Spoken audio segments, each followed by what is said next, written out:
உங்க அப்பா பேச்ச மீறக்கூடாதுன்னு எல்லாத்துக்கும் சரின்னு சொல்லிட்டு இப்ப உட்காந்து நீ இப்படி அழுதுட்டு இருக்கிறது சுத்த பைத்தியக்காரத்தனமா இருக்கு. குமரன் சாரும் உன்னை விரும்புறாருங்கிற விஷயம் இப்பதான் எனக்கே தெரிஞ்சது. உங்க அண்ணி எல்லா விஷயத்தையும் என்கிட்ட சொல்லிட்டாங்க. குமரன் சாரும் உன்னை விரும்புறாருன்னு தெரிஞ்சதுக்கு அப்புறமும் நீ உங்க அப்பாக்காக உன் விருப்பத்தெல்லாம் ஓரம் கட்டி வச்சுட்டு வேற ஒருத்தரை கல்யாணம் பண்ண சம்மதிச்சிருக்கியே. இதெல்லாம் உனக்கு கொஞ்சமாச்சும் நல்லா இருக்காடி? இந்த நிமிஷம் நடக்கிறதையே உன்னால ஏத்துக்க முடியலையே. அப்புறம் எப்படி ஆனந்த கல்யாணம் பண்ணிக்கிட்டு காலம் முழுக்க நீ சந்தோஷமா வாழ போற? ஏற்கனவே ஒரு கல்யாணத்தை பண்ணிக்கிட்டு 6 வருஷம் நரக வாழ்க்கையே வாழ்ந்திருக்க. அதுல இருந்து மீண்டு வந்து ஒரு சந்தோஷமான வாழ்க்கையை நீ ஏற்படுத்தி பண்ணி பார்த்தா மறுபடியும் நீ ஒரு நரகத்துக்குள்ளேயே உன்னை சிக்க வச்சுக்கிட்டியே.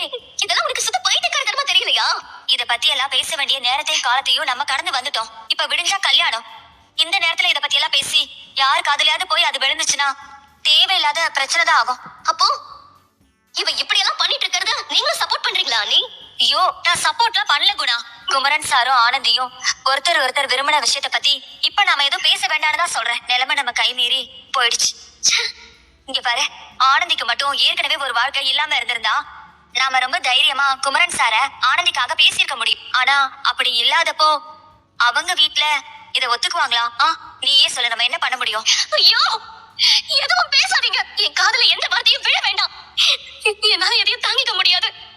தயவு செஞ்சு எதுவும் பேசாதீங்க. அழு, இன்னும் நல்லா அழு. இதுக்கப்புறமாவது வாழ்க்கையில